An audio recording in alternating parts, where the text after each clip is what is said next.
All right, so we're gonna, like I said, we're gonna start from the past as always. New perspective, guys. You guys have gained some sort of new perspective, new beginning, new ideas, um, new way of communicating, even. A lot of newness. Okay, a lot of newness here.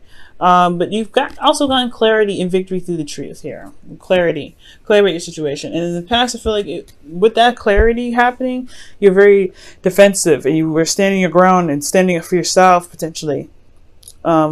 Aries, you probably had to fend off a lot of crazy folks. Okay, you really had to defend yourself around in the past, especially when it came to the Ace of Swords. People probably were throwing all kinds of truth at you, but you had a new truth, about yourself, and you had to stand in your ground with that. That made you feel like externally that, of course, the situation around you was not very satisfying. Therefore, you walked on your own, took it upon yourself to find what it is that find what it is that truly made you satisfied, made you happy. Find the cup out of the madness that really hits the spot. Because currently, I feel like you may have realized that the situation around you was not satisfying. It was not good for you. It just wasn't for you, right? It wasn't bad. It didn't hurt you in any way, but constantly defending yourself at the same time, and then, you're good. You have clarity here. You know what you don't want. So I feel like here, Aries, you did make the steps. You did do what you have to do to get out of your situation, or at least you did what you had to do to make you feel, to find what it is that makes you happy. Because currently, with the Three of Swords, you have, past pains, old issues. You may be triggered right now. There could be some third-party situation going on here, but I don't see that. I would like to see more cards indicate the third-party situation. But the Three of Swords can also indicate that there's just a lot of old stuff coming up. There's old pains. Triggers, things that remind you of the pains that you have going on in your heart. This could be because, like, internally there was the world here, so there could have been a wrapping up an old cycle. But being stuck in between worlds, in a sense, like you've finished one phase and you're about to begin a new phase, but at the same time you're not necessarily done there yet. You're kind of stuck in that transitional phase at this moment.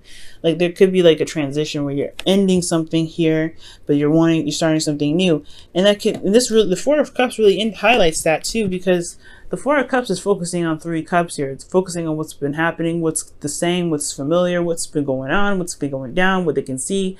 They're looking for, this person here is super concentrated on the Three Cups, but he doesn't realize there's a new beginning coming in.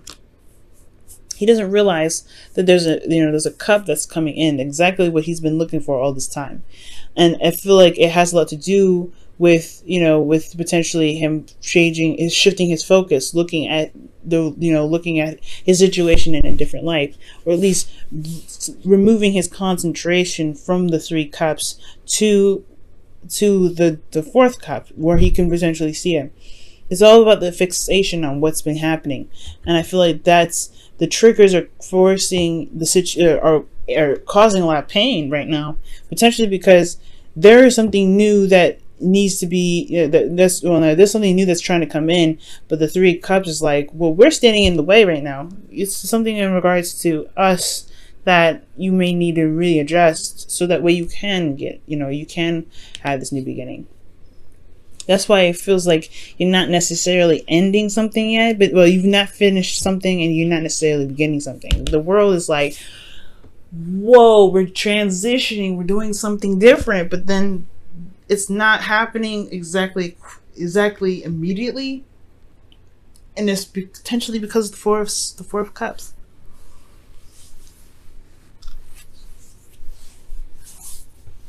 So, with that being said, I do get this feeling that the Three of Swords is really what's going to, believe it or not, help. It's going to help big time. Whatever was dissatisfying in the past, whenever you had to stand up for yourself regarding the past, whatever new perspective you gained from the past here, I really feel like this can really help you with this trigger situation and the past pains and things like that. The things that that's a big focus at this time, because right. He's only stuck because he doesn't see that there's a fourth cup there. He's not exactly stable yet. He's like figuring it out. He's stuck. He doesn't know what to do. He doesn't know how to move forward. He doesn't know where else to, what other journeys lie within these 3 cups. But there's a new cup coming in. There's a new thing that's like, hey, this was fresh. Take it. But he doesn't see that. He doesn't know that there's even a cup being offered to him behind. Well, so there's not even a cup. He doesn't realize there's a cup even available for him behind him. Okay, and I feel like the shifting focus portion of what it is that your emotions are trying to tell you, or what your emotions are, or really pretty much releasing what's been going on, releasing what's happening emotionally, so that way you can feel more emotionally aware of what's going on. Because he's not emotionally aware. He's very focused on this. He's very concentrated on this. He's very much focused on this. He's not hearing anything else. But if he released what's in front of him, if he just released that, let it go, move forward. Not necessarily move forward, but just like understand that that's there, and just truly allow himself to meditate right now. I think he would like his emotion, his intuition would guide him towards the cup that he's been looking for all this time, which is really where he's been walking to this entire, like, you see it, right? He's been defensive to defensive. I don't like this crap. And now he's looking at what he's been through, looking at everything that he's been, everything someone said to him. He's got a lot of emotional stuff that he's stuck on. But if you forgave this energy, or at least released it in some sort of way, been open to allow his intuitions and his emotions to be open, he could feel that there's something floating behind him. His sensors would go off. He'd be like, hey, look, there's something new happening. So I feel like there is, this new perspective is here, being emotionally aware of what it is that you don't want.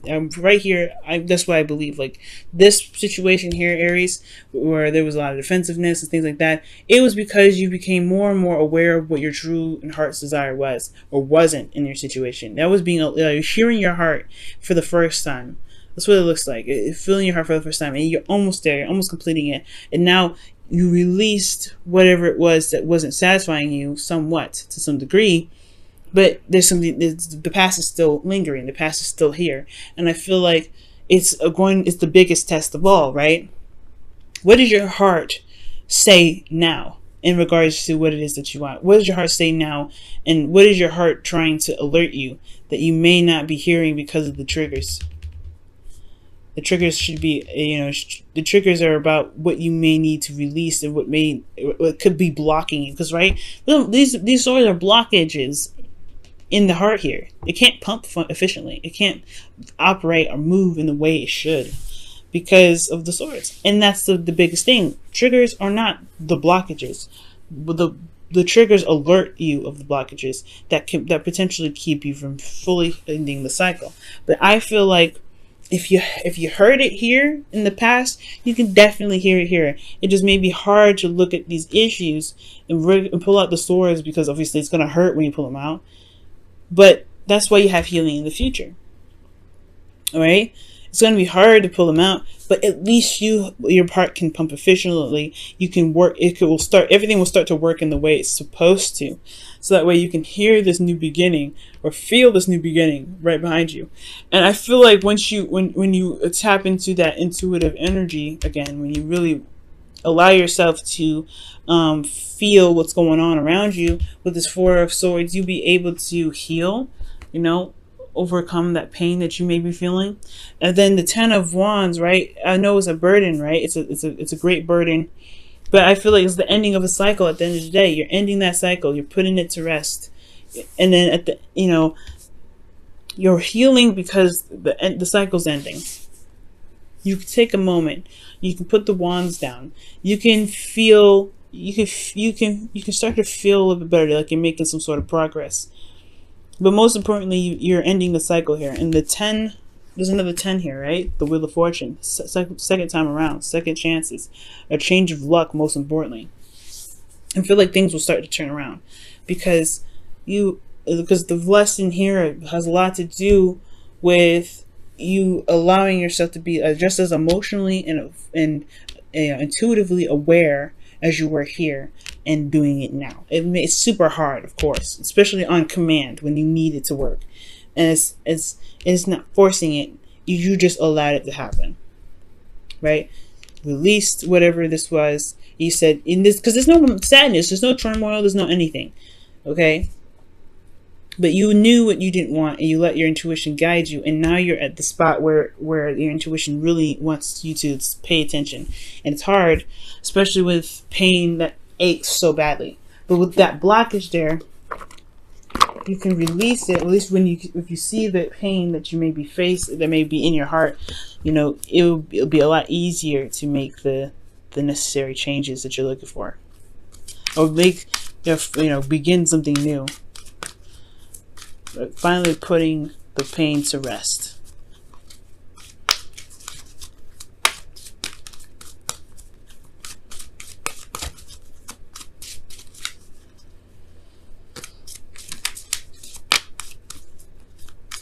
Alright, let's see what your romance angel says. Wow, religious factors is coming up. Holy.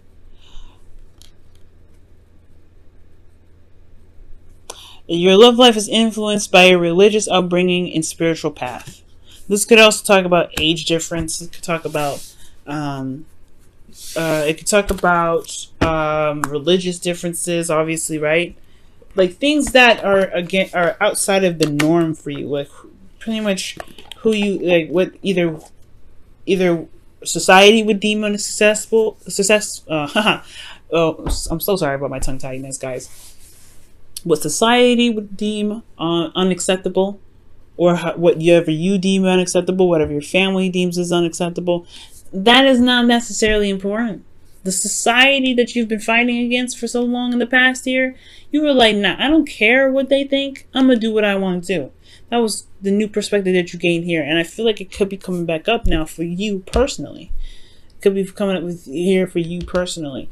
But if this is just someone that's not typically, that's not typically along the same lines of how you grew up or who you've been dealing with forever, what kind of people you've been dealing with. And it's because of the status quo, it's because of your family, it's because of society. Who cares, right? You've never cared before. It's not about them. It's about you. It's about what you truly want. And if this person has brought you so much love and so much happiness, and you want to see something new with this individual, why should you let some sort of anything about them that keep you from being with them?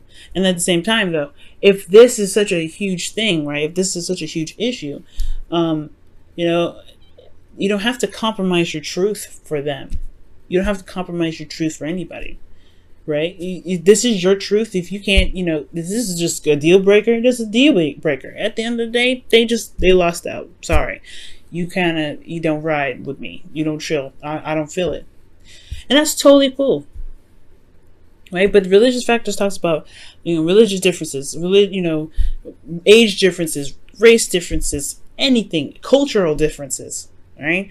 And it's about seeing those things. It's very close to it's very Hierophant card right? It's very similar to Hierophant, where it talks about status quo and things like that. If they're against the status quo, or if they're against your typical norm, then that can definitely bring up a lot of issues with society and even yourself, because you don't know which one to pick. You don't know which way to go. And it's kind of hard, right? Because you have something for this individual. You still feel like there's something here, but there's a lot, there's a lot going on, a lot of noise.